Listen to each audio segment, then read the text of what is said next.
Okay,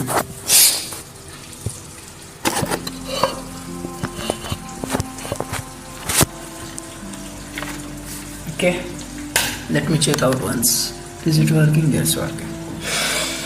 Hey guys, hi, good morning. So today, what I'll say, I'm just simply gonna go and discuss and give my views about what happened till today. The purpose, the reason behind making this type of video, all these video, and the exact reason behind this. It's a kind of discussion. It's a kind of the beliefs and thought I have in this particular stage of my life, and let's see how I match with you and how you get along with those, and what are your views. Let me know. Okay, so let's start. What's the starting point of making all this video and everything? There is one saying in English.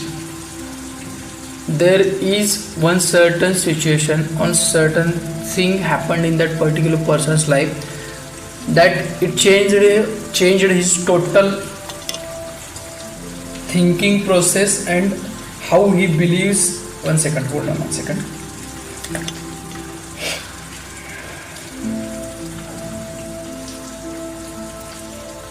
Okay, that's good now.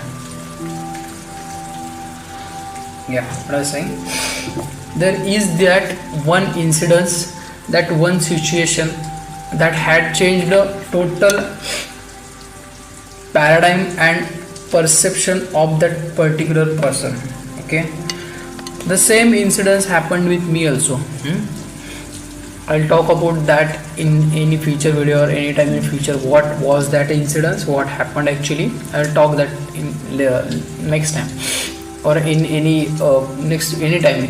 But remember this thing, something that happened, that I started to think that what I should do, what you should do when you don't have anyone, you are alone, you don't have anything with yourself, and how you gonna survive.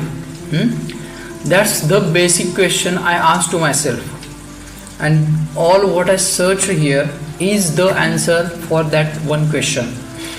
It's the answer for all those questions came in my mind in that particular situation. Any person will think about this, might be not think about this.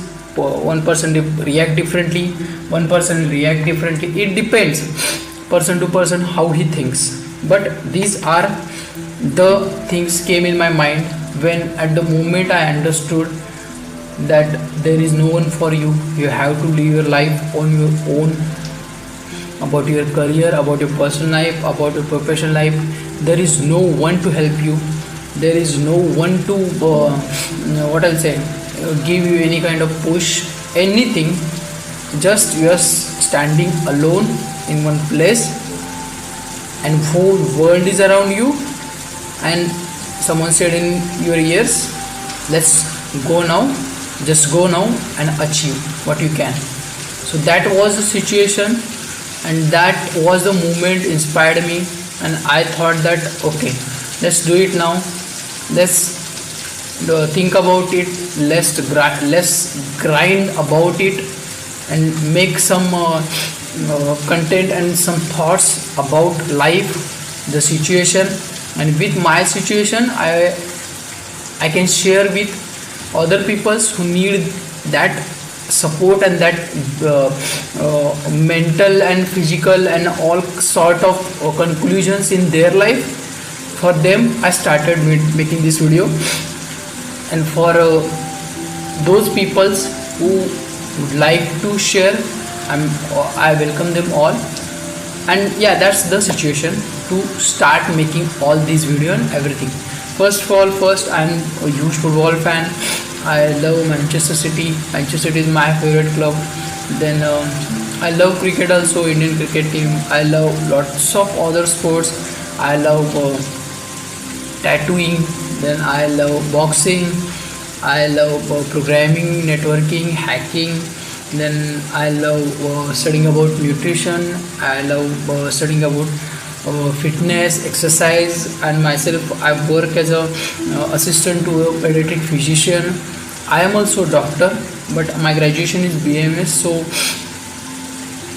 I don't have the 100% rights to work as a physician. But yeah, 80 to 90% I have rights that I can work on those medicines, modern medicines, and like that way. So that's me.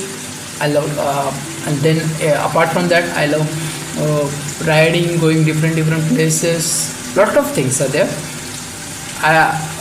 Yes, lot of things are there, and I had added few videos of few dams. I love to visit dams because they contains water, and water is the source of life. Without water there is nothing. Maybe because of that I am so much attracted to dams. I don't know what the exact reason. Yeah, that's me, personal small bio about me. So at present I'm in Mumbai. Let's see where life takes. At the moment I'm in Mumbai. So let's start about points and just a free discussion about all of what I made, what all I believed one person should learn at deep basic stage of life when he is down, what he can achieve. That's there. We'll continue next video. Okay.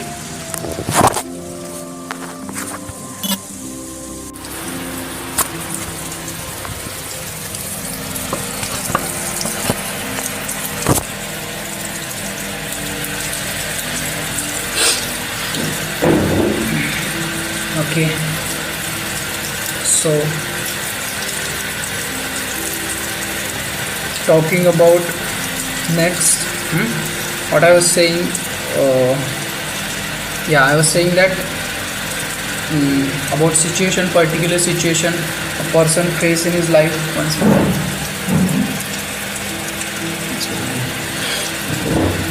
A particular situation person face in his life when his thinking changes and he start to react different way, or one situation, one moment that changes his behavior, his thinking and his thoughts. Okay, so, and I was saying about dams. Yeah, I love visiting dams, water reservoirs. The reason behind that is water is our life, right?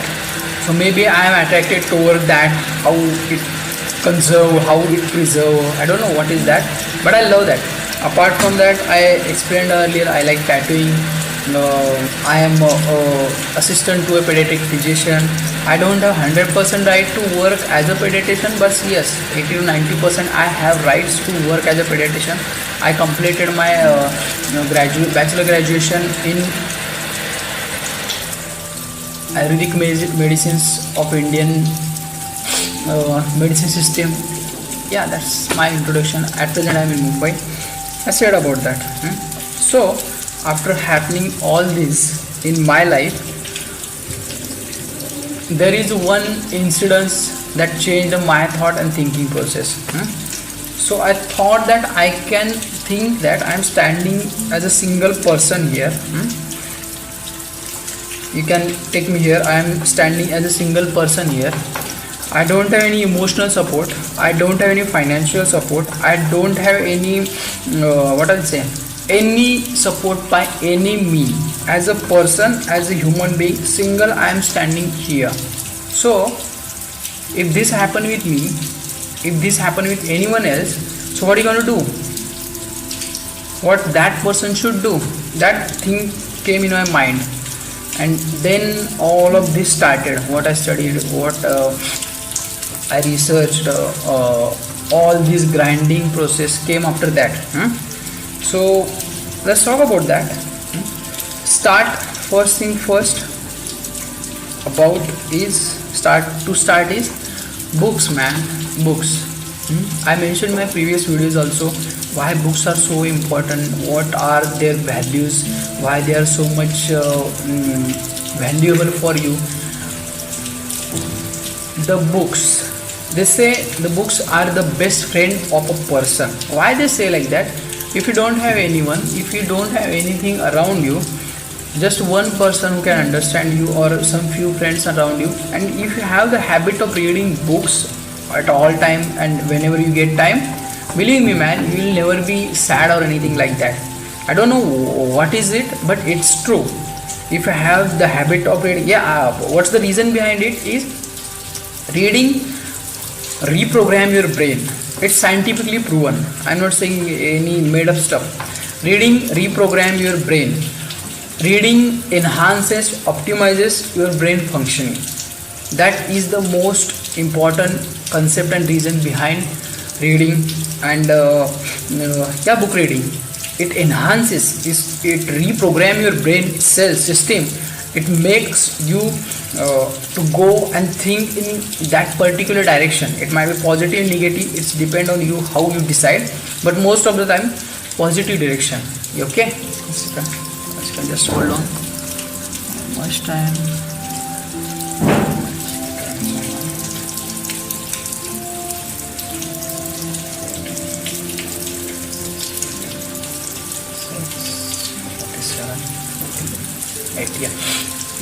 So then comes the two most important points about reading books, that the person who had written the book, he had researched a lot about that. He had researched about practical aspect of it. He had researched its impact on life. I'm talking about good books. I'm not talking about some novel or something like that. I'm talking about good books here. So when he researched all that for a long period of his time, and he had put it all in one place, and that is the book. You are literally getting all his knowledge for free. For no reason you are getting that all knowledge for free. Itself is the most inspiring thing to read the book, where you want to get the knowledge for free. Yeah, that's in book. Yeah, you have to pay certain money. I agree that, but it's his whole knowledge you are getting in that one particular place. That's the important thing, first and foremost. His whole life, his all research, everything in one place. His whole experience, 3, 4, 5, 6, 10 years experience, you are going to get read in within 6 days. If you read that 300-400 book within 1 week, see how much amazing and what I'll say, phenomenal it is. You get all this 10 years of knowledge to get read within 1 week. Had anyone thought about this? No. Just think about it, man. Why they are so much important and why they are so much powerful. Books are so much powerful. Then comes next reason. The next it's time of wait 1 second. I will continue about it in next video. Okay, hold on.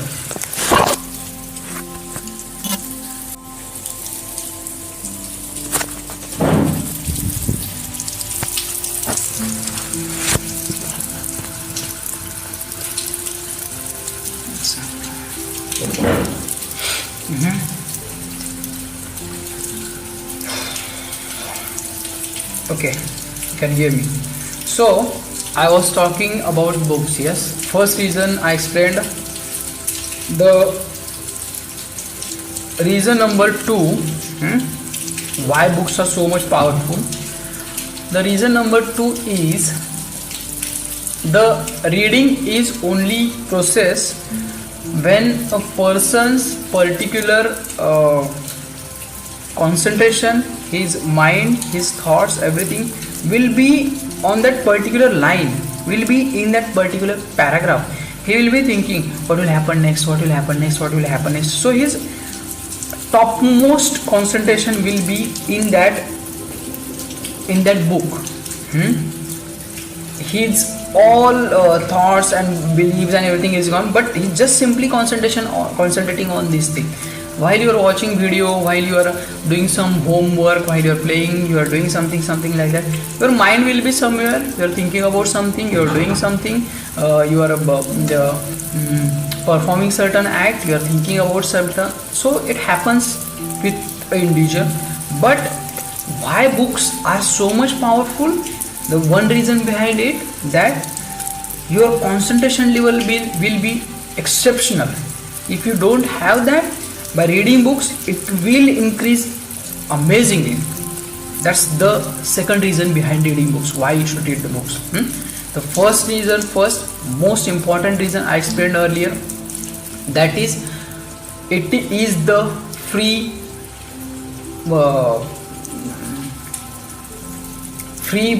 big pot, what I'll say, a big free pot. Yes, I'm not giving word. Big free pot of someone else's knowledge who had collected from 10, 20, 30 years, though God knows how many years he's collecting that knowledge. You get that for free. And second, it exceptionally increase your concentration level, because reading book is the only one thing in the world that you are completely concentrated on that line. Research and talk to me if any other thing is as concentrative as reading books. That's the one most powerful reason why books are so impactful.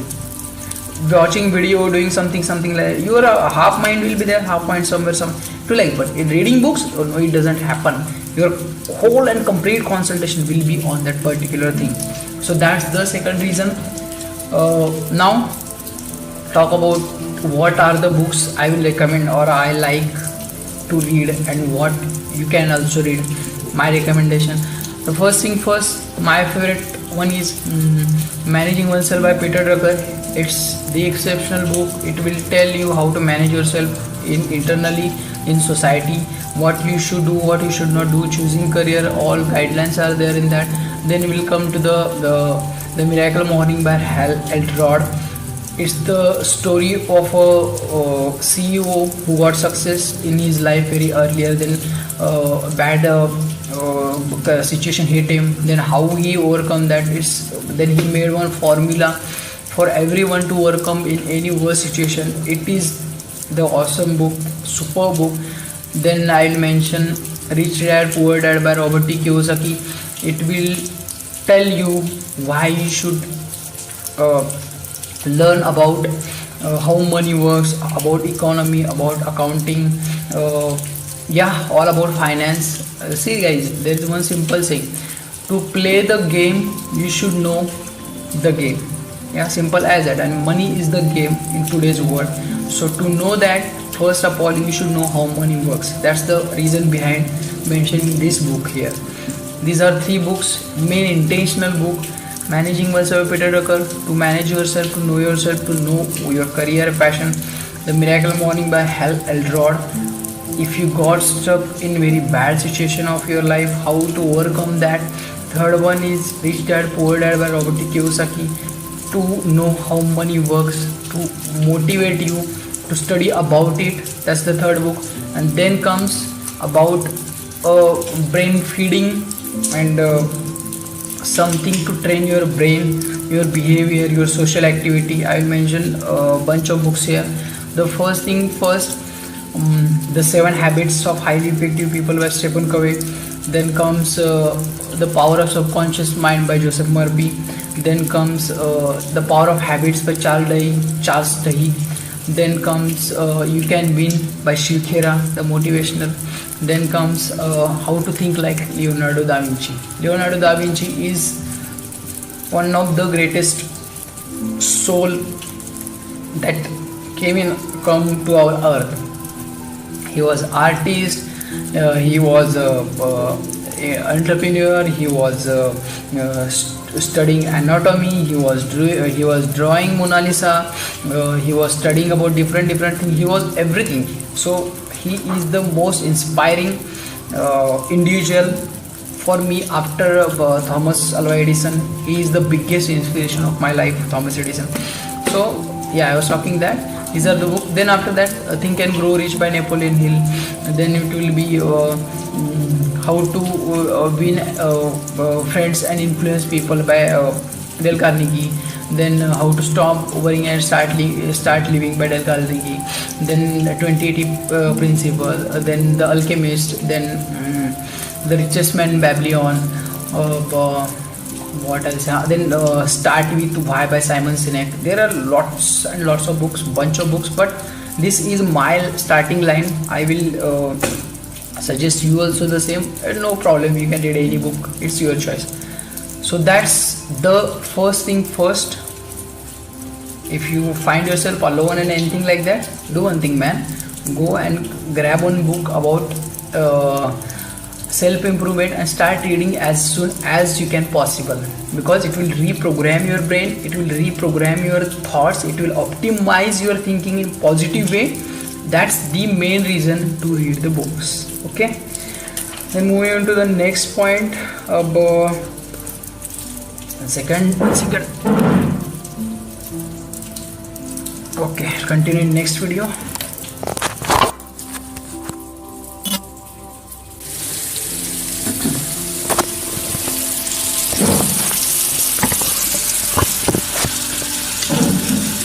Is happening?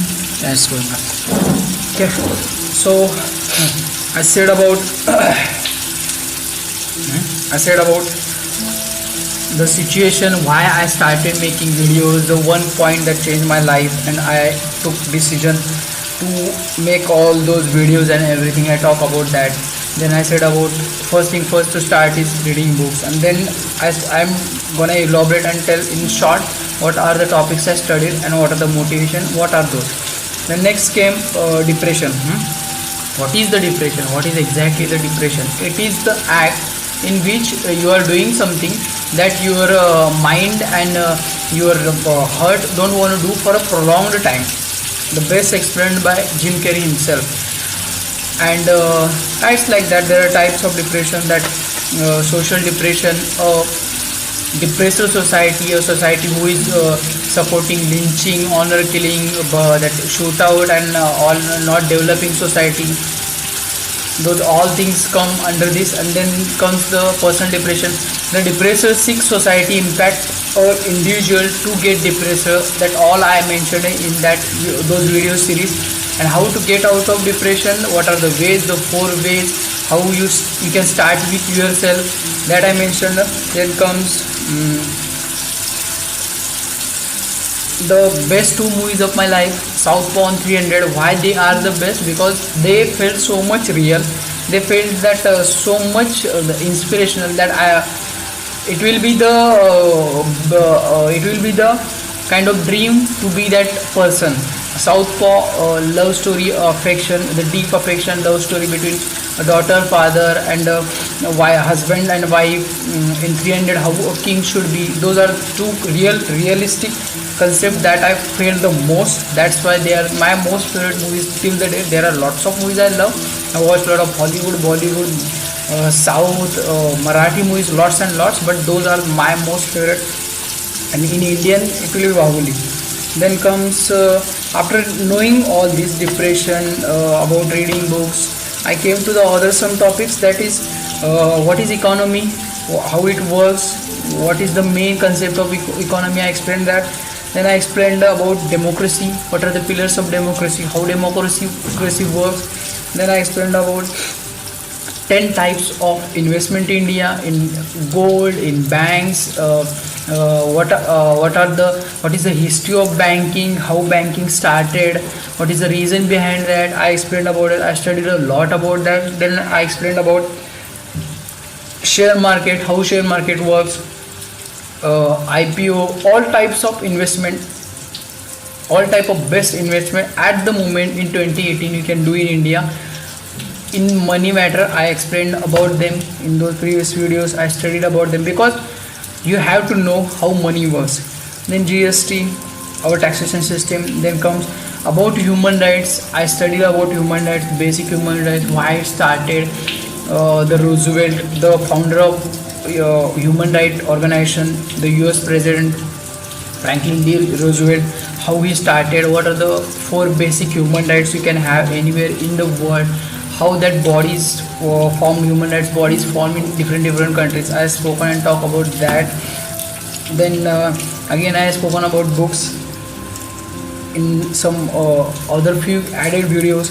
Then I spoken about exercise, what are the types of exercise, how they impact on your body, how they reprogram your brain, how they are very much needed for your body, your mitochondria, the powerhouse of your body, types of them, core exercise, then high intensity interval training, then strength training, then stretching, all types of aerobic, all types of exercise, their benefit I mentioned in that. I studied about that. Then comes nutrition, my favorite topic, what you should eat sorry, what you should not eat, healthy fats, then addictive carbs, why you should avoid them, what are the bad effects of them, then proteins, the leafy vegetables, about minerals, about probiotic food, about fermented food. I've spoken a lot about that, what you should eat, how you should eat. Then next topic comes about health, how you should maintain your health, how you can treat your body in such a way that you perform optimally, maximize your body work, that include with nutrition. Then I spoken about one, I thought and I grinded one thing that is most important today's generation, today's era, and that is social media, how social media work, what you should know about social media. And yeah, that's the thing. Okay, I'll continue next video. Just hold on. Okay guys, hold on.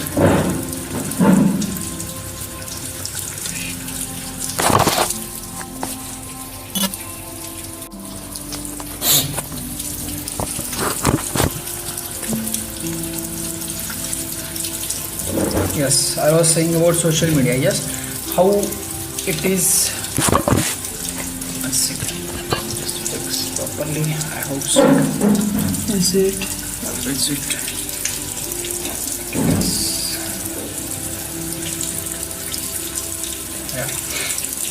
So how social media work? The system of social media working. They give you a certain situation that triggers dopamine in your brain, and again and again it keep happening. You scroll down on your social media, Twitter, Facebook, what it might be. It is the process. You get addicted. How to use it? How you can? I grinded that also, and I spoke on that. And then last thing, how to find out your passion. I spoken about that. Do everything you can do in your life, and eventually you will come to know what you are good in at, what you want to do. Don't stop there. Just keep doing, keep on doing. So points, topics. I should, as a person, as an individual, no school, no teacher teach you that, but it is very, very important for you to live as a person, as a human being. You have the rights to study and know about all these points. That is my belief. And then some special mentions, Jim Carrey's concept about depression, and Matthew McConaughey's one speech in University of Houston, where is speaking about certain paradigms, certain beliefs, how to live life, how to achieve your goals. That is the two most phenomenal videos of my life. I had studied a lot of videos. I was watching a lot of videos. I was trying to motivate myself. I was thinking to watch that motivation video, this motivation video. I studied a lot of motivation videos in last 6 months, but these two videos are the answer for the question what I was looking. So that's it guys. These are the things I believe that each and every individual should know. If he know about this, then believe me, it won't be too much difficult for him to find his passion. It won't be too much difficult for him to survive in this society, but he should clear all his concepts, all those concepts I mentioned here, about reading books, about depression, its type, how to treat it. Then his favorite choices might be in movie or watching, singing, music, what it might be. What are those favorite choices of yourself? You should know all the choices, favorite choices of yourself. Then how money works, economy works, democracy, then types of investment, all to know everything about money. Then to know everything about your body, nutrition, fitness, exercise. You should study about that. Then diet, what you eat. Then the most impacting topic after that, impacting us, is mobile and social media, how it works, how to handle it. I mentioned and spoken about that. So these are the topics I believe each and every person should know. I am greatly thankful and I am greatly happy that I grinded. I thought again and again. I made a list. I want to study those first. I want to know those first. Then I will decide what is my passion, and then I will decide what I want to be. But before that, I won't decide anything about my passion. First, I want to study these. These are the keys to unlock your life. Then decide what you want to be, what you want to do, whatever you want to do, decide after that. But you should know these things. Social media, how it works, why it works that way, then educational system, then your diet, then the state of your mind, depression, what is depression, why you get depressed, what is the reason behind it, how you can treat that. These are the basic things a person, a human being must and should know before taking any decision in his life. Okay guys, thank you, thanks a lot for watching. Give me your suggestions, what you want to watch more. And one thing, there are certain glitches in certain videos because I am recording from my mobile phone. That's why there are certain glitches while filming those videos. So excuse me for that. I am really sorry for that. And yeah, watch sport, go to the swimming, go to the bicycle riding, go to the running, eat healthy, try to achieve your goals, work as much as hard as you can to achieve those goals. Do whatever you want to do, listen as much as inspirational speeches you can, find out what is perfect, which one is perfect for you, follow it. And yes, stay healthy, stay blessed, stay strong, and do whatever you want to do. It's your life. These are my guidelines and my beliefs you should know before choosing your passion. Okay, I explained them in very small but elaborated manner in my previous videos. If you want to watch, then you can watch, and if you have any complaint, any issue, then let me know. Thank you guys, thanks a lot. That was my conclusion till the date today. What I done in the last 6 months, how it changed my life, and that's the conclusion. What I learned, I failed to learn. Thank you, thanks a lot for watching guys. Thank you.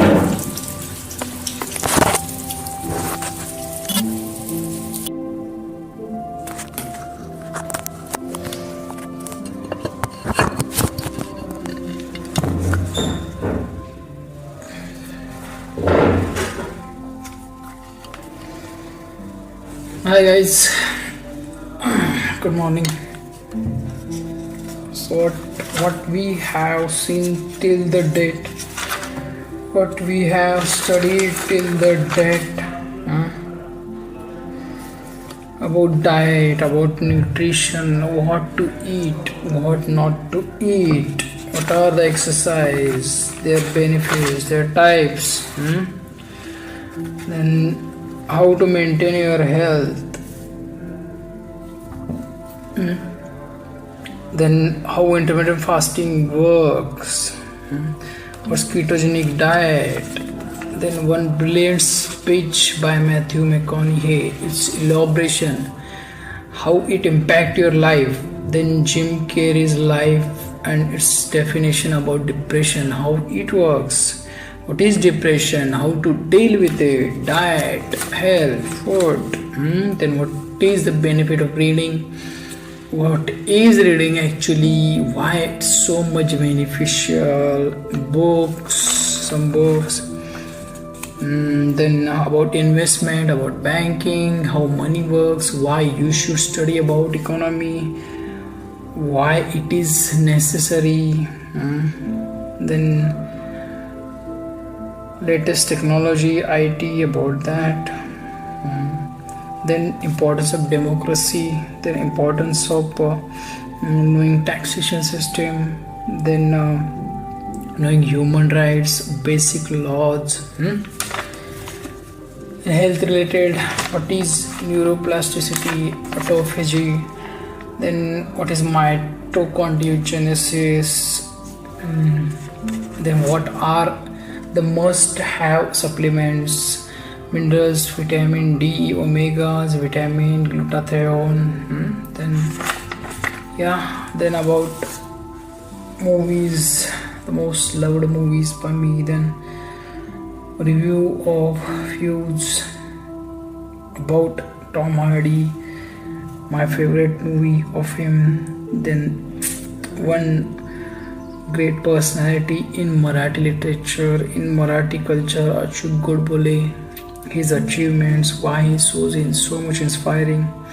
Also Subodh Bhave, about what should be the relation in modern days, the goals of it, in social media, how it works, how you get addicted to it. What else? Yeah, that's the things I had studied and I had tried to elaborate for myself and for you. I will be very happy if you can learn something from that. And yeah, I will try to make new videos on those topics which will impact personal life of an individual, which can help to make better out of it. As I myself invented and studied them, I thought they are important for you to know. And yes, like that. Diet, nutrition, how money works, some inspiration, something that will always remember you, that what you should do, what you should not do, all these things. And then last comes how to find your passion, what you should do to do that. Yeah, that is there. Try everything, whatever you can, and eventually one day you will find what you will find out what you want to do and what you want to achieve. That's the trick. Okay guys, that's my journey till today. From last few months, I will keep updating whatever I learn, whatever I grind and digest from that particular subject, topic, how it impact society, people, my views. It might be any movie, it might be any subject, it might be anything related to our life. Okay, so keep watching. Thank you. Thanks a lot for watching. Thank you. Bye bye.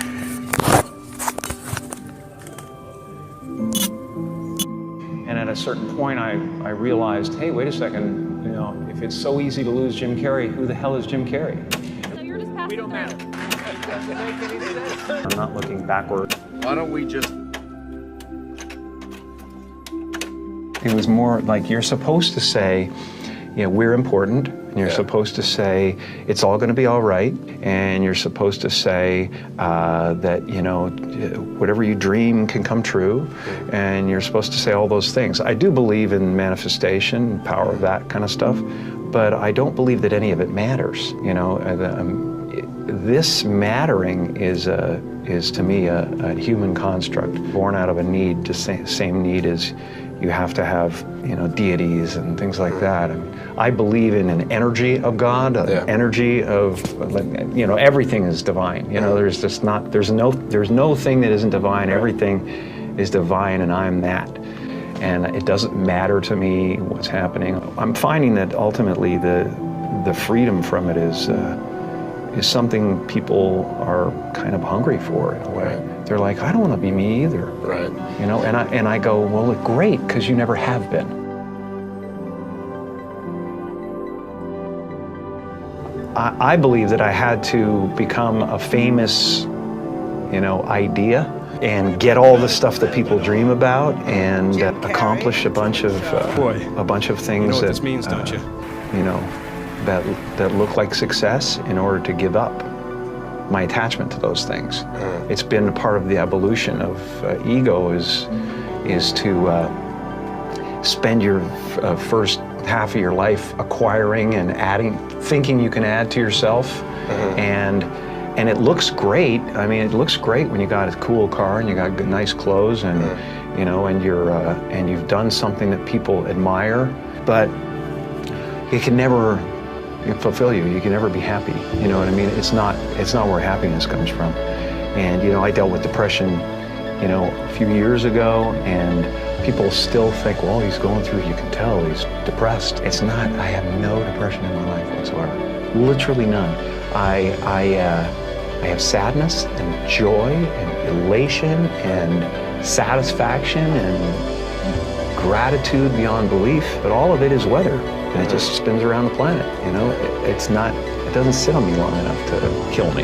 The happy place is realizing that you're everything, you know, and that there's no real you involved in the first place. You know, it's a weird little semantic jump that you make where it sounds like, well, that's totally fucking threatening, man. I can't not be me. I've built this construct, and it's just ideas. Right. They're just ideas. Mm-hmm. You know, the only thing that separates you from an African American or an African Canadian mm-hmm. is an idea. Mm-hmm. You know, and the weather, the adaptation to the climate, and whatever it is, I don't believe in any of it. And so the feeling of wholeness is a different feeling than meanness. They're all characters that I played, including Jim Carrey, including Joel Barish, including any of those things. They're all characters. You know, Jim Carrey was a less intentional character, right? Because I thought I was just building something that people would like, but it was a character, you know, so it's, you know, I played the guy that was free from concern so that people who watched me would be free from concern, you know, and then at a certain point you go like, okay, well, that's great, but you know, it's like the one thing, like people talk about depression all the time. The difference between depression and sadness is just, you know, from happenstance, whatever happened or didn't happen for you, or, you know, grief or whatever it is. And depression is your body saying, fuck you, I don't want to be this character anymore. I don't want to hold up this avatar that you've created in the world. It's too much for me, right? You know? And you should think of the word of depressed as deep rest. Deep rest. Your body needs to be depressed. It needs deep rest from the character that you've been trying to play, you know? The great and powerful Oz. I'm the great and powerful Oz. How dare you come near me? You know, kind of thing. And you're just the sweaty guy behind the curtain going, it's an amazing metaphor, you know, in that movie. Brethren, what up with the liar?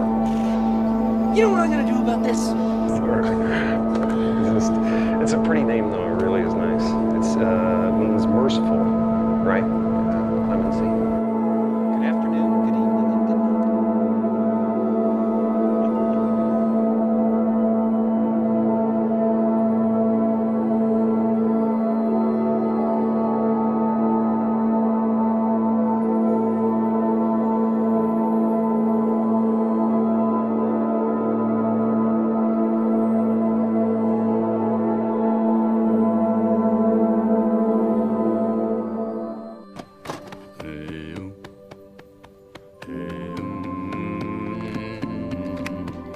We've all got two wolves in us, a good one and a bad one, and they both want to eat. Best I can tell, we just got to feed that good one a little more than the other one. Happiness is an emotional response to an outcome. If I win, I will be happy. If I don't, I won't. It's an if-then, cause and effect, quid pro quo standard that we cannot sustain because we immediately raise it every time we attain it. You see, happiness demands a certain outcome. It is result reliant. And I say, if happiness is what you're after, then you're gonna be let down frequently, and you're gonna be unhappy much of your time. Joy, though, joy is a different thing. It's something else. Joy is not a choice. It's not a response to some result. It's a constant. Joy is the feeling that we have from doing what we are fashioned to do, no matter the outcome. Now, personally, as an actor, I started enjoying my He's gotta work keep living, and man. literally being more happy when I stopped trying to make the daily labor a means to a certain end. For example, I need this film to be a box office success. You know, I need my performance to be acknowledged. I need the respect of my peers. All those are reasonable aspirations, but the truth is, as soon as the work, the daily making of the movie, the doing of the deed became the reward in itself for me, I got more box office, more accolades and respect than I ever had before. See, joy is always in process. It's under construction. It is in constant approach, alive and well in the doing of what we're fashioned to do and enjoying it. Now, the easiest way to dissect success is through gratitude. Giving thanks for that which we do have, for what is working, appreciating the simple things we sometimes take for granted. We give thanks for these things, and that gratitude reciprocates, creating more to be thankful for. It's really simple, and it works. Now, I'm not saying be in denial of your failures. No, we can learn from them too, but only if we look at them constructively, as a means to reveal what we are good at, what we can get better at, what we do succeed at. All right, life's a verb. We try our best, we don't always do our best. And since we are the architects of our own lives, let's study the habits, the practices, the routines that we have that lead to and feed our success, our joy, our honest pain, our laughter, our earned tears. Let's dissect that and give thanks for those things. And when we do that, guess what happens? We get better at them, and we have more to dissect. It's a get rich quick on the internet, richest 15 minutes of fame world that we live in, and we see it every day. But we all want to succeed, right? So the question that we got to ask ourselves is what success is to us, what success is to you. Is it more money? That's fine. I got nothing against money. Maybe it's a healthy family. Maybe it's a happy marriage. Maybe it's to help others, to be famous, to be spiritually sound, to leave the world a little bit better place than you found it. Continue to ask yourself that question. Now, your answer may change over time, and that's fine. But do yourself this favor. Whatever your answer is, don't choose anything that will jeopardize your soul. Prioritize who you are, who you want to be, and don't spend time with anything that antagonizes your character. Don't drink the Kool-Aid, man. It tastes sweet, but you will get cavities tomorrow, all right? Life is not a popularity contest. Be brave, take the hill, but first answer that question, what's my hill? Well, for me, it's a measurement of 5 things.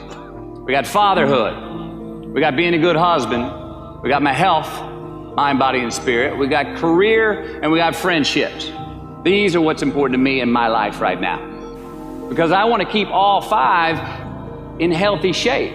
And I know that if I don't take care of them, if I don't keep up maintenance on them, one of them is going to get weak, man.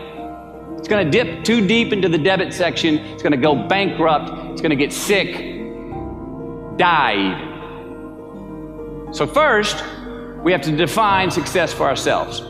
And then we have to put in the work to maintain it. Take that daily tally. Tend our garden. Keep the things that are important to us in good shape.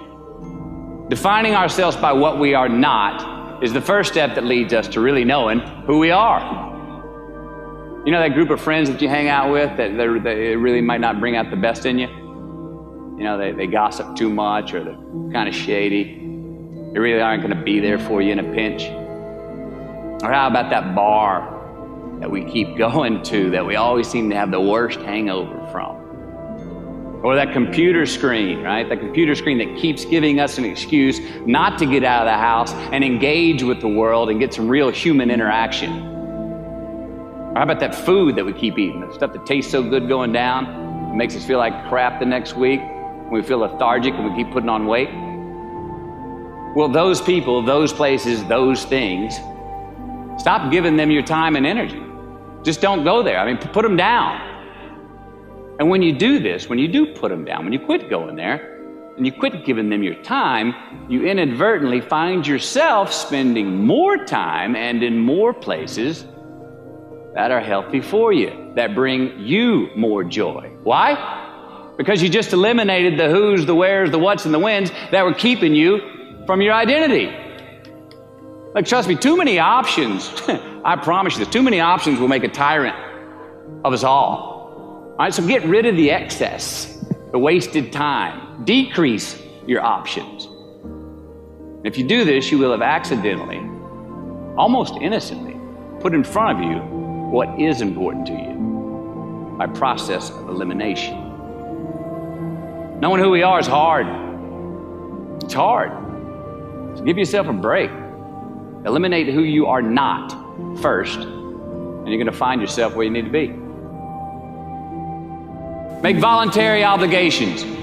I'm talking about the ones that we make with ourselves, with our God, with our own consciousness. I'm talking about the you versus you obligations. We have to have them. Now again, these are not societal laws, expectations that we acknowledge and endow for anyone other than ourselves. These are faith-based obligations that we make on our own. These are not the lowered insurance rates for a good driving record.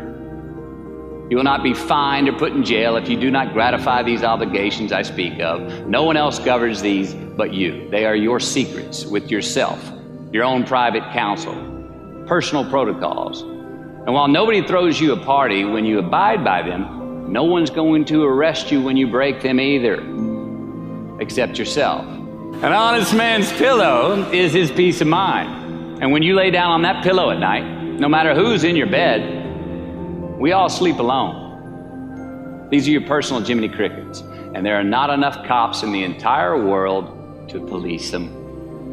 It's on you. It's on you. We do our best when our destinations are beyond the measurement, when our reach continually exceeds our grasp, and when we have immortal finish lines. And when we do this, the race is never over. The journey has no port. The adventure never ends because we are always on the way. So do this, and let somebody else come up and tap you on the shoulder and say, hey, you scored. Let them run up and tap you on the shoulder and say, man, you won. Let them come tell you, you can go home now. Let them say, I love you too. Let them say, thank you. Take the lid off the man-made roofs that we put above ourselves and always play like an underdog.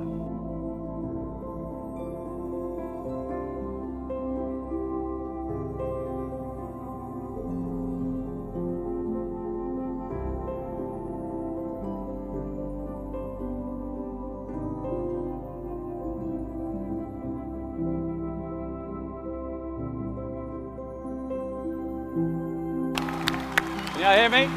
Can you hear me? Can you hear me? You hear me? Okay. Congratulations, class of 2015.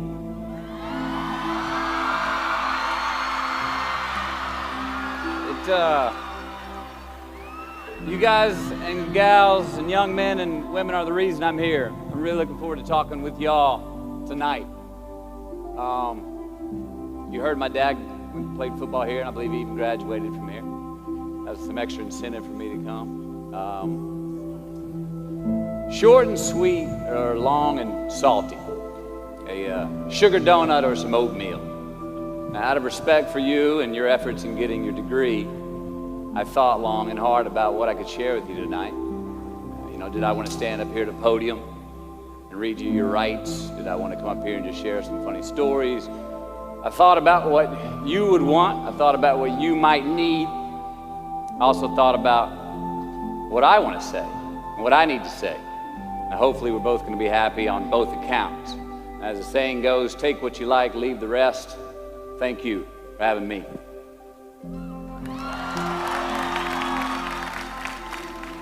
So before I share with you some what I do knows, I want to talk with you about what I don't know. All right, I have two older brothers. One was in high school in the early 1970s. Now, this was a time when a high school GED got you a job, all right, and a college degree was exemplary. My other brother, Pat, was in high school in the early 80s. And by this time, the GED wasn't enough to guarantee employment. You needed a college degree. And if you got one, you had a pretty good chance of getting the kind of job that you wanted after you graduated. Now me, I graduated high school in 1988, got my college degree in 1993. And that college degree in 93 did not mean as much. It was not a ticket, it was not a voucher, it was not a free pass go to anything.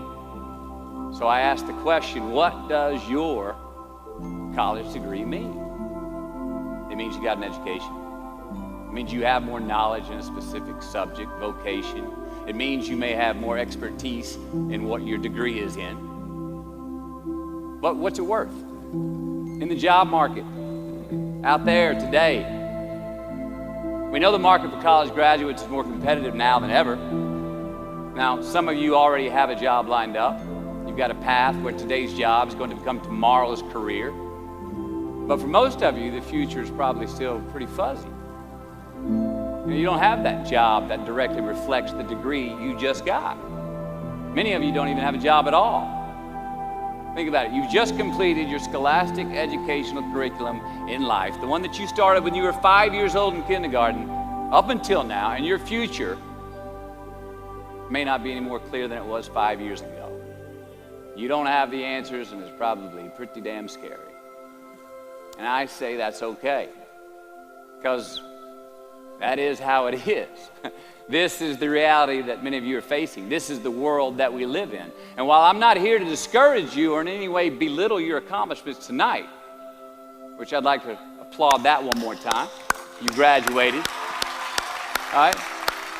Now, I'm not here to be a downer on that. Let's get that straight. But I am here to talk brass tacks. I want to skip the flattery and the attaboys, because I do know this. The sooner that we become less impressed with our life, with our accomplishments, with our career, with whatever that prospect is in front of us, the sooner we become less impressed and more involved with that and these things, the sooner we get a whole lot better at doing them. So, I'm going to talk to you about some things I've learned in my journey, most from experience, some of them I heard in passing, many of them I'm still practicing, but all of them I do believe are true. Now, they may be truths to me, but don't think that that makes them mine, because you cannot own a truth. So please think of these as signposts, approaches, paradigms that give some science to satisfaction. They're yours to steal, they're yours to share, liken to your own lives, to personally apply in your own lives, in your own way, should you choose to. So, here we go. Number one, and this should come up on the Jumbotron. Life's not easy. Is it up there? Life is not easy. It is not. Don't try to make it that way. Life's not fair. It never was. It isn't now, and it won't ever be. Do not fall into the trap, the entitlement trap, of feeling like you're a victim. You are not. Get over it and get on with it. And yes, most things are more rewarding when you break a sweat to get them. Fact. Number two. I love this one. Unbelievable is the stupidest word in the dictionary. Should never come out of our mouths. Think about it. To say, oh wow, what an unbelievable play. It was an unbelievable book, an unbelievable film, an unbelievable act of courage. Really? It may be spectacular, it may be phenomenal, most excellent or outstanding, but unbelievable? Give others and yourself more credit. It just happened. You witnessed it. You just did it. Believe it.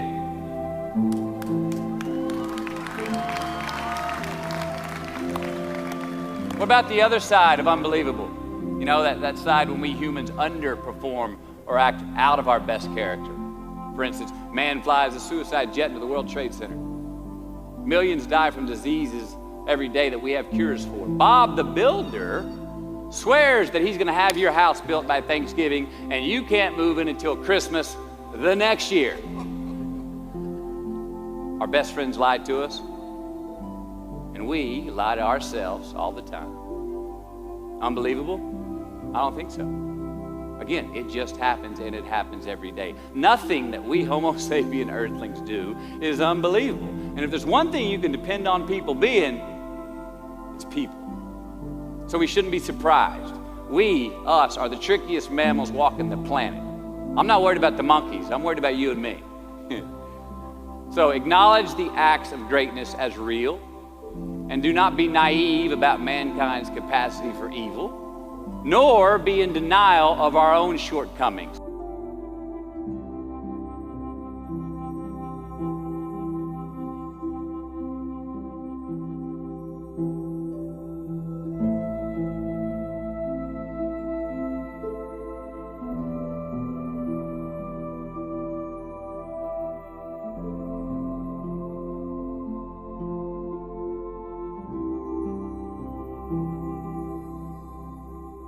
Happiness is an emotional response to an outcome.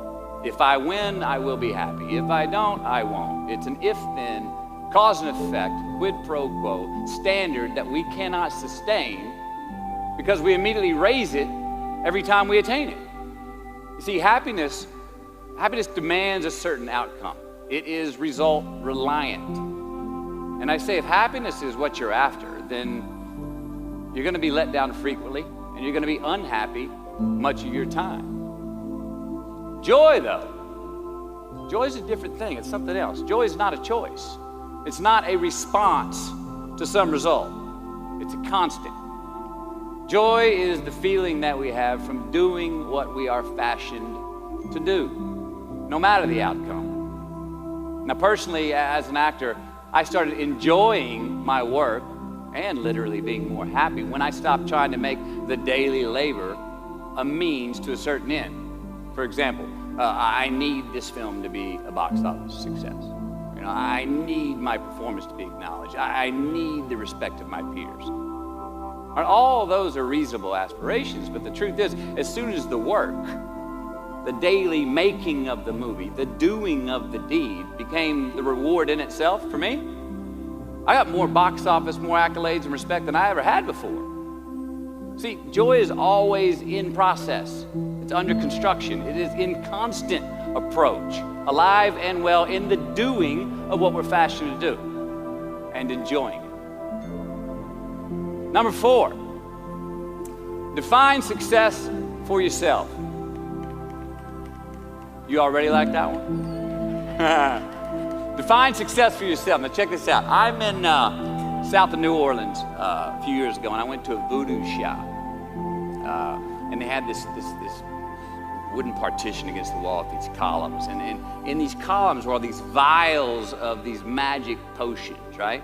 And the headings above each potion defining what they would give you were things like fertility, health, family, legal help, energy, forgiveness, money. Guess which column was empty?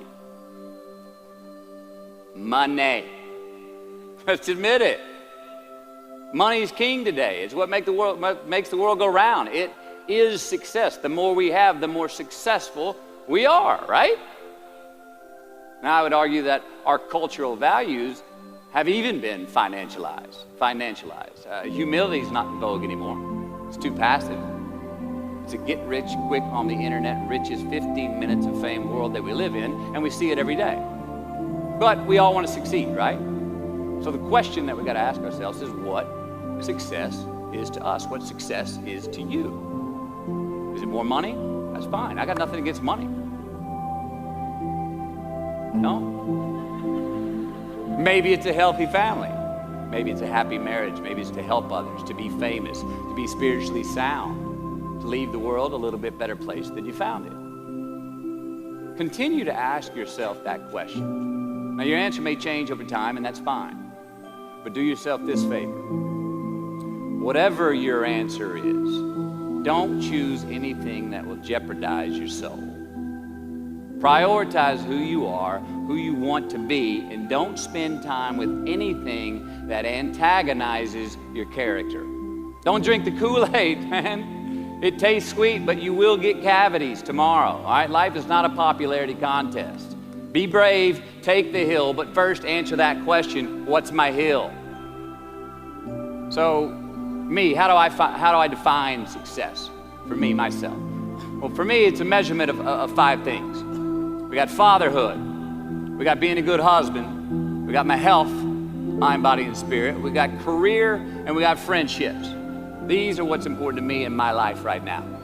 So I try to measure these 5 things each day.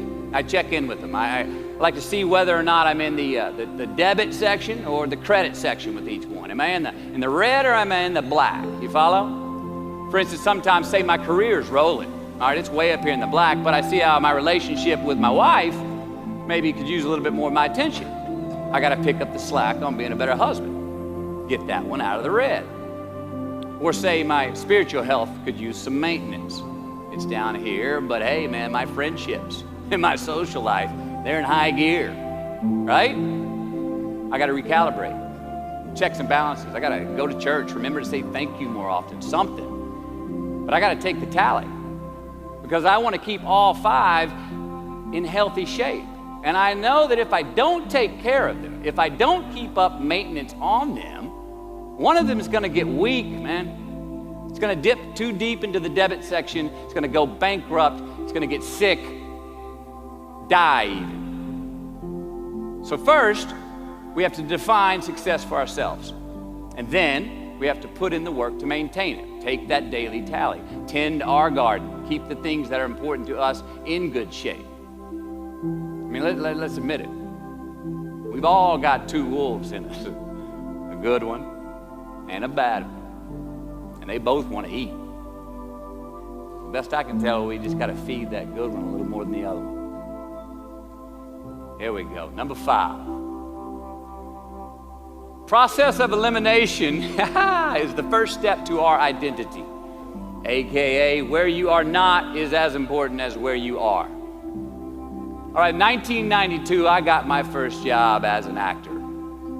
3 lines, 3 days work in a film called Dazed and Confused. All right. All right, all right, all right. There we go. So this director of that film, Richard Linklater, he kept inviting me back to set each night, putting me in more scenes, which led to more lines, all of which I happily said yes to. I mean, I'm having a blast. People are telling me I'm good at what I'm doing, and they're writing me a check for $325 a day. I mean, hell yeah, give me more scenes. I love what I'm doing. Well, by the end of the shoot, by the end of the film, those 3 lines had turned into over 3 weeks' work, and it was mine. It was Wooderson's 1970 Chevelle that we went to go get Aerosmith tickets in, man. Yeah, it was badass. Well, a few years ago, I'm watching this film again, and I noticed 2 scenes that I really shouldn't have been in. In one of these scenes, my character Wooderson, I exit screen left to head somewhere, and then I re-enter the screen and to double check if any of the other characters wanted to go with me. Now, in rewatching the film, and you'll agree if you know Wooderson's not a guy who would ever say, later, and then come back to see if you were sure you didn't want to go. Now, when Wooderson leaves, Wooderson is gone. He does not stutter, step, flinch, rewind, ask twice, or solicit. You know what I'm talking about. Wooderson has better things to do, like liking those high school girls, man, because I get older and they stay the same age. The point is, I should not have been in that scene. Shouldn't have come back. Should have exited screen left and never come back. But back then, making my first film, getting invited back to the set, cashing that check and having a ball, I wanted more screen time. I wanted to be in the scene longer and more and come back into the scene, right? But I shouldn't have been there. Wooderson shouldn't have been there. It is just as important where we are not as it is where we are.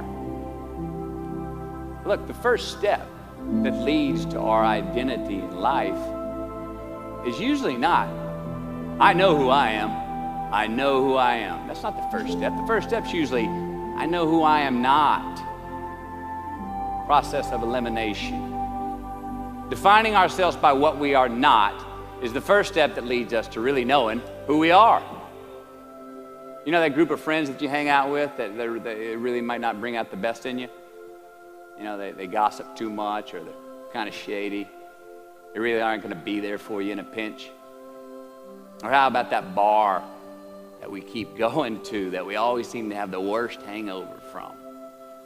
Or that computer screen, right? That computer screen that keeps giving us an excuse not to get out of the house and engage with the world and get some real human interaction. Or how about that food that we keep eating, the stuff that tastes so good going down, it makes us feel like crap the next week, and we feel lethargic and we keep putting on weight?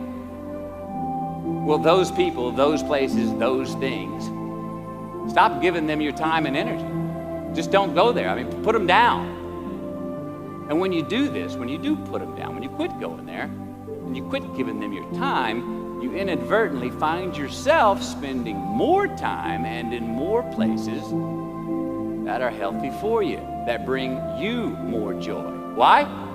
Because you just eliminated the who's, the where's, the what's, and the when's that were keeping you from your identity. Like, trust me, too many options, I promise you this, too many options will make a tyrant of us all. All right, so get rid of the excess, the wasted time. Decrease your options. And if you do this, you will have accidentally, almost innocently, put in front of you what is important to you by process of elimination. Knowing who we are is hard. It's hard. So give yourself a break. Eliminate who you are not first, and you're going to find yourself where you need to be. Number 6, don't leave crumbs. And the beauty of delayed gratification. So what are crumbs? Well, the crumbs I'm talking about are the choices that we make that make us have to look over our shoulder in the future. You didn't pay that guy back the money that you owed him, and tonight you just saw him 3 rows behind you. Shit. You slept around on your spouse, and you just found out that tomorrow she and the lady you're having an affair with are going to be at the same PTA meeting. Shit again. You drank too much last night. You're too hungover to drive your son to his 8 a.m. Saturday morning baseball practice. These are the crumbs. They come in the form of regret, guilt, and remorse. You leave crumbs today, they will cause you more stress tomorrow, and they disallow you from creating a customized future in which you do not have to look over your shoulder. So let's flip the script. Instead of creating outcomes that take from us, let's create more outcomes that pay us back, fill us up, keep your fire lit, turn you on for the most amount of time in your future. These are the choices I'm talking about, and this is the beauty of delayed gratification. All right, tee yourself up. Do yourself a favor. Make the choices, the purchases today that pay you back tomorrow. Residuals. In my business, we call it mailbox money. If I do my job well today, and that movie keeps rerunning on TV, 5 years from now, I'm getting checks in the mailbox. It's a heck of a deal. So whether it's prepping the coffee maker the night before, so all you got to do is press the button in the morning, or getting ready for the job interview early so you don't have to cram the night before, or choosing not to hook up with that married woman because you know you're going to feel horrible about it tomorrow, and her husband carries a gun, or paying your debts on time so that when you do see that guy 3 rows back tonight, you don't have to hunker down in your seat hoping that he don't see you. Get some ROI. You know what that is? Return on investment. Your investment. You. Customize your future. Don't leave crumbs. Number 7. Dissect your successes and the reciprocity of gratitude. We so often focus on failure, don't we? We study failure. Obsessed with failure. We dissect failure and our failures. We dissect them so much we end up intoxicated with them to the point of disillusion. I mean, when do we write in our diary? Usually when we're depressed. What do we gossip about? Other people's flaws and limitations. I mean, we can dissect ourselves into self-loathing if we're not careful. I find that most of the times our obsession with what is wrong just ends up breeding more wrong, more failure. Now, the easiest way to dissect success is through gratitude. Giving thanks for that which we do have, for what is working. Appreciating the simple things we sometimes take for granted. We give thanks for these things, and that gratitude reciprocates, creating more to be thankful for. It's really simple and it works. Now, I'm not saying be in denial of your failures. No, we can learn from them too, but only if we look at them constructively as a means to reveal what we are good at, what we can get better at, what we do succeed at. Now, personally, I've read a whole lot of my bad reviews. All right? I've had quite a few. Written by the more talented critics, they are the ones who give constructive bad reviews.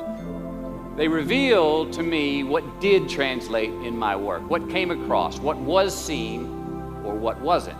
Now, I don't obsess on the unfavorable aspect of their review, but I do seek what I can learn from it. Because their displeasure actually uncovers and makes more apparent what I do well, what I am successful at, and then I dissect that. All right, life's a verb. We try our best, we don't always do our best. Well, architecture is a verb as well. Yes, it is. And since we are the architects of our own lives, let's study the habits, the practices, the routines that we have that lead to and feed our success, our joy, our honest pain, our laughter, our earned tears. Let's dissect that and give thanks for those things. And when we do that, guess what happens? We get better at them. And we have more to dissect. Number 8, make voluntary obligations. All right, mom and dad, since we were young, they teach us things as children. Teachers, mentors, the government, and laws, they all give us guidelines for which to navigate this life. Rules to abide by in the name of accountability. I'm not talking about those obligations. I'm talking about the ones that we make with ourselves, with our God, with our own consciousness. I'm talking about the you versus you obligations. We have to have them. Now, again, these are not societal laws and expectations that we acknowledge and endow for anyone other than ourselves. These are faith-based obligations that we make on our own. These are not the lowered insurance rates for a good driving record. You will not be fined or put in jail if you do not gratify these obligations I speak of. No one else governs these but you. They are your secrets with yourself, your own private counsel, personal protocols. And while nobody throws you a party when you abide by them, no one's going to arrest you when you break them either, except yourself.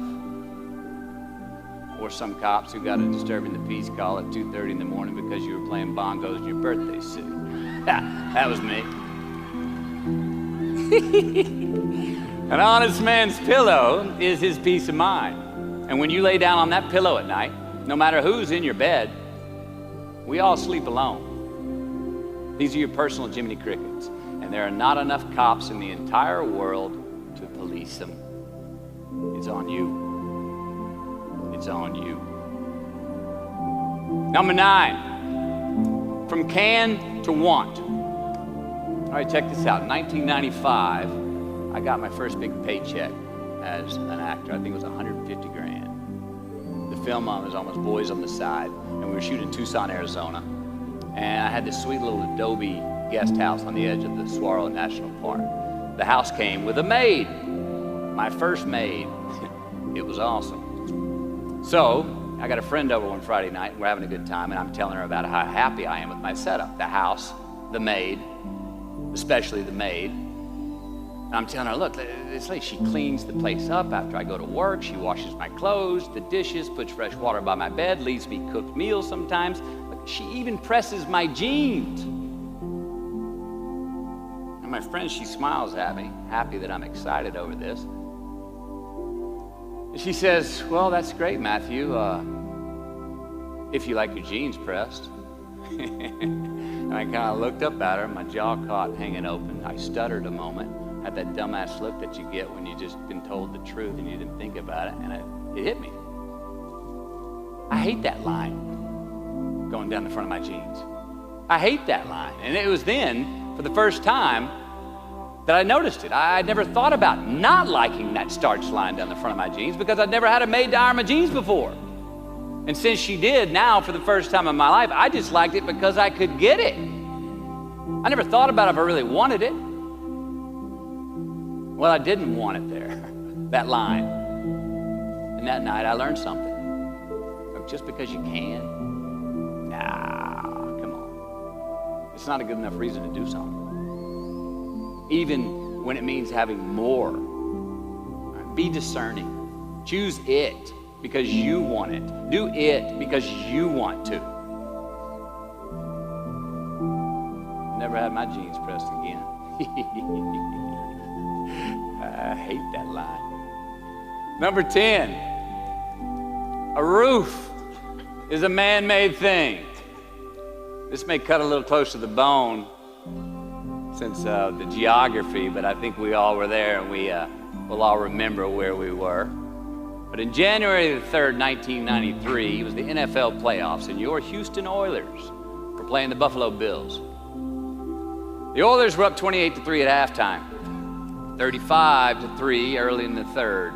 Frank Reich and the Bills come back to win 41-38 in overtime for one of the greatest comebacks in NFL history.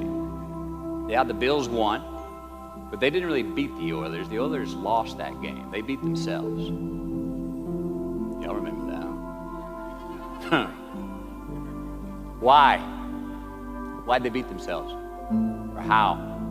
Was it because at halftime they put a ceiling, a roof, a limit on their belief in themselves, aka the prevent defense? Or maybe they started thinking about the next opponent in the playoffs at halftime. I mean, they were up. Then they came out and played on their heels, lost the mental edge the entire second half, and voila, they lost. In a mere 2 quarters, defensive coordinator Jim Eddy went from being called the defensive coordinator of the year and the man first in line to be a head coach next year to a man without a job in the NFL.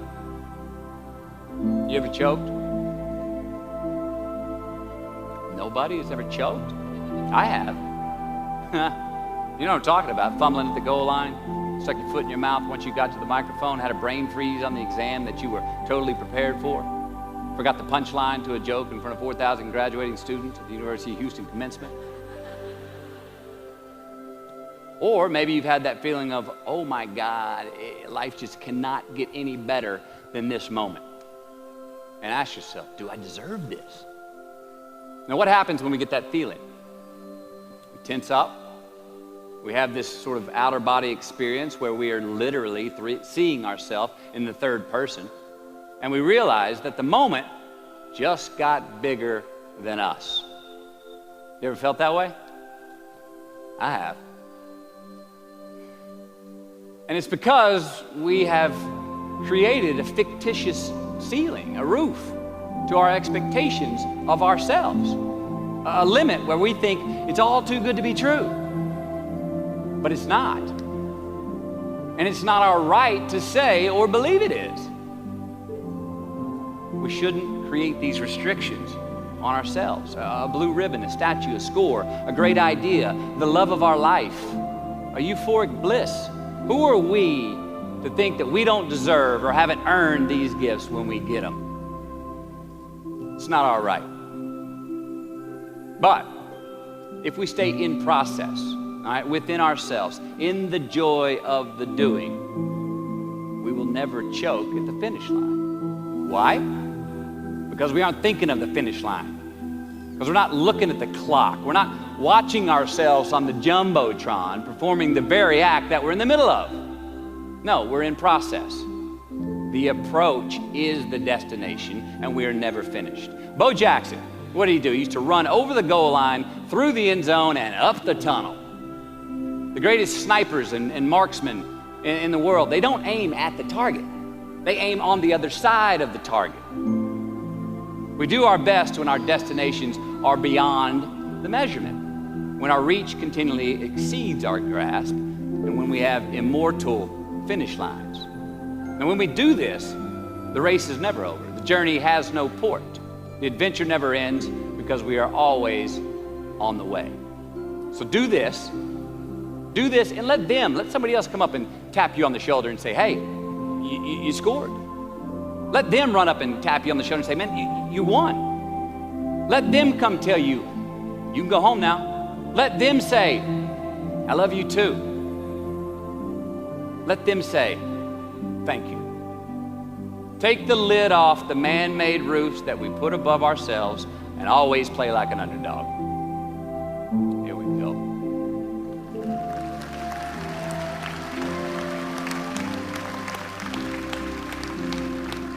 Number 11, turn the page.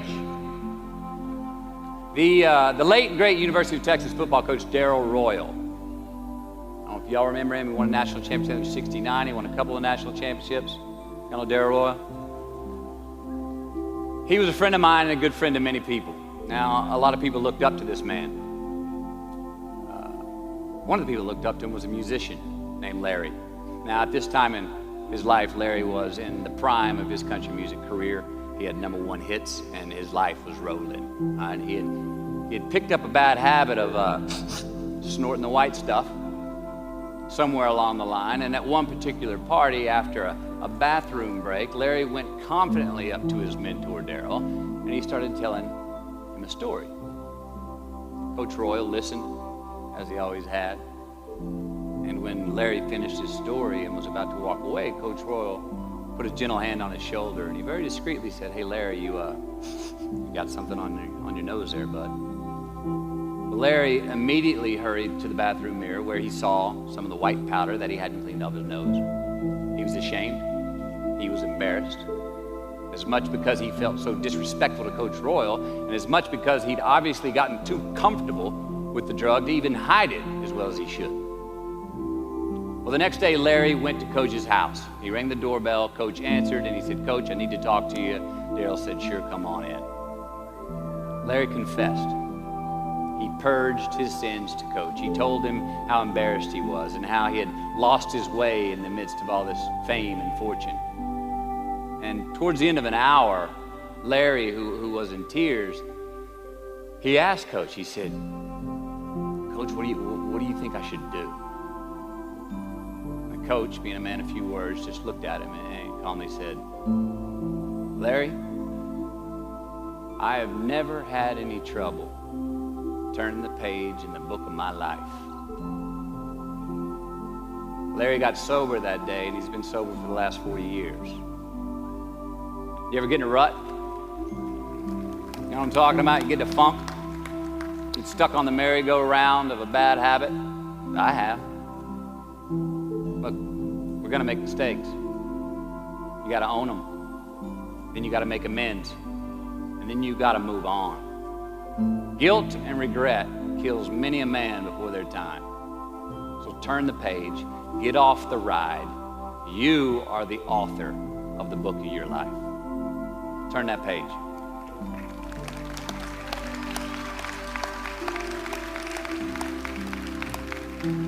Number 12.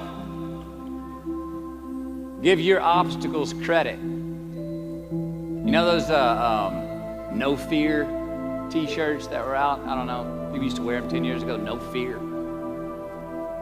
Anybody remember those, or is it just me? I saw them everywhere. All right. I don't get them, and I never did. I mean, I try to scare myself at least once a day. I mean, I get butterflies every morning before I go to work. I was nervous before I got here to speak tonight. I think fear is a good thing. Now, why? Because it increases our need to overcome that fear. All right, so say your obstacle is fear of rejection. All right, you want to ask her out, or you want to ask him out, but you fear that he or she may say no. All right, you want to ask your boss for that promotion, but you're scared he's going to think you're overstepping your bounds. Well, instead of denying those fears, declare them. Say the fear out loud. Admit it. Give them the credit they deserve. Don't get all macho and act like they're no big deal. And don't get paralyzed by denying that they exist and therefore abandoning your need to overcome them. I mean, I'd even subscribe to the belief that we're all destined to have to do the thing that we fear the most anyway, at some point. So give your obstacles credit, and you will, 1, find the courage to overcome them, or you will, 2, see more clearly that they're not really worth preventing. prevailing over. So be brave, have courage, and when you do, you get stronger, you get more aware, you get more respectful of yourself and that which you fear. Number 13. So how do we know when we cross the truth? 13. Someone was asking, why did I pick 13? That's an unlucky number. Well, I don't know when 13 got the bad rap and became the mongrel of numerology. It's never done me wrong, 13. In fact, 13 has been a pretty lucky number for me, and I want to tell you how. I've always taken these 21-day trips by myself to far-off places where I usually don't know the language and nobody knows my name. They're adventures, one, but they're also a purge. All right, they're a cleanse for me. They're like a 21-day fast from attention, from all the things I have in my well-appointed life. They're a check out so I can check in with me, see how I'm doing, be forced to be my own and my only company, to have a look in my mirror. And we all know what can happen when we do that. Sometimes we do not like what we see. Well, in 1996, right after I got famous from a film I did called A Time to Kill, I headed out on one of these 21-day walkabouts, and this time to the jungles and the mountains of Peru. The sudden fame that I just gotten was somewhat unbalancing. My face was everywhere. Everyone wanted a piece of me. People I'd never met were swearing that they loved me. Everywhere I went, there I was on a billboard, a magazine cover. It was just weird overall. You know, I was asking myself, what's the reality in this and what's the bullshit? Did I deserve all this?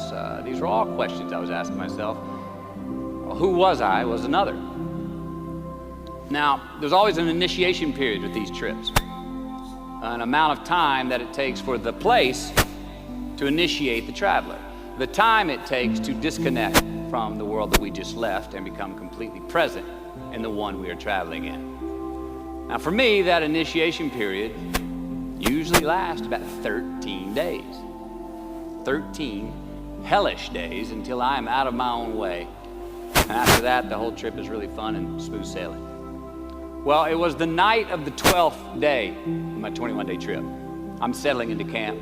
I'd already hiked 80 miles to this point, and I had a 3-day trek ahead of me to Machu Picchu. And I was full on sick of myself. Wrestling with the loss of my anonymity. I was guilt-ridden for sins of my past. I had a lot of regret. I was lonely, disgusted with my company, mine. And I was doing a pretty good job of mentally beating the shit out of myself. Anyway, grappling with these demons on this night, I couldn't sleep. All of these badges and banners and expectations and anxieties that I was carrying with me, I needed to free myself from them. Who was I asked myself? I mean, not only on this trip, but in this life. So I stripped down to nothing. I took every moniker that gave me pride and confidence, all the window dressings, the packaging around the product. I discarded them all. I got rid of my lucky and faithful American cap. I stripped off all my talismans from adventures past. I even discarded my late father's gold ring with an M on it that he gave to me. And it was a meltdown of he and my mom's class rings and gold from my mom's teeth. I even got rid of that. I was naked, literally and figuratively. And I got sick. Soaked in sweat, I flew up and a mile left in my belly. And I found out. Now, a few hours later, I awoke on this 13th morning to a rising sun, surprisingly fresh and energized. I dressed, made some tea, and I went for a morning walk. Not towards my destination, Machu Picchu, but rather to nowhere in particular. My gut was still a bit peaked from last night's purge, but I curiously felt pretty good. Felt alive, felt clean. I felt free and light. Along a muddy path on this walk, I turned a corner. And there in the middle of the road was this mirage of the most magnificent pinks and blues and red colors that I'd ever seen. It was electric, glowing and vibrant, just hovering just off the surface of the jungle floor as if it was plugged into some neon power plant. I stopped, I stared, There was no way around it. The jungle floor in front of me was actually thousands of butterflies there in my path. It was spectacular. So I stayed a while. And somewhere in my captivation, I heard this little voice inside my head say these words. All I want is what I can see. And all I can see is what's in front of me. Now at that moment, for the first time on this trip, I had stopped anticipating what was around the corner. For the first time, I stopped thinking about what was coming up next, what was up ahead. Time slowed down. I was no longer in a rush to get anywhere, and my anxieties were greatly eased. A few hours later, I returned to camp, packing for my continuing journey. Had a bang in my step. Even the local Sherpas I was traveling with, they noticed calling out to me, "Sois luz, Mateo, sois luz," which means you are light in Spanish. See, I forgave myself that morning. I let go of the guilt. The weight that was on my shoulders was lifted. My penance was paid, and I got back in good graces with my God, and I shook hands with myself, my best friend, the one that we're all stuck with anyway, ourselves. And from that morning on, the adventure was awesome. I was present. I was out of my own way. I was not anticipating next. I was embracing only what was in front of my eyes and giving everything the justice that it deserved. You see, I crossed the truth that morning. Now, did I find it? I don't know. I think it found me. Why? Because I put myself in a place to be found. I put myself in a place to receive the truth. So how do we know when we cross the truth? Well, I think the truth's all around us all the time. I mean, I think the answer, it's always right there, right there. I think it's all around us. We just don't always see it. We don't always grasp it, hear it, access it. Usually because we're not in the right place to do so. So what do we do? First, I believe we've got to put ourselves in the place to receive the truth. Let's admit it. We live in an extremely noisy world with all kinds of frequencies coming at us. We got commitments, we got deadlines, fix this, do that, plans, expectations, and they all make it hard to get clarity and peace of mind. So we have to consciously put ourselves in places to receive that clarity. Now that may be prayer, that may be meditation, that may be a walkabout, that may be being in the right company, a road trip, whatever it is for you, schedule that time. Schedule it.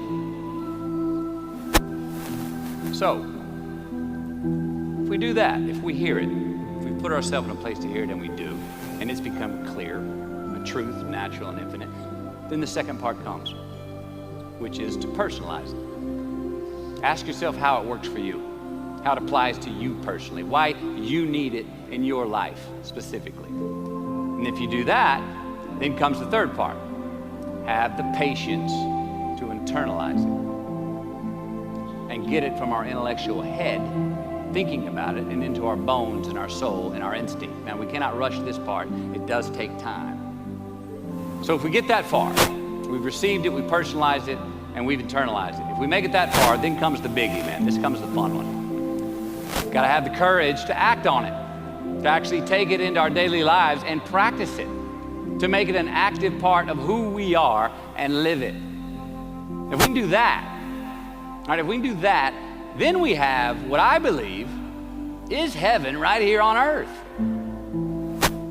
And that's the place where what we want is also just what we need.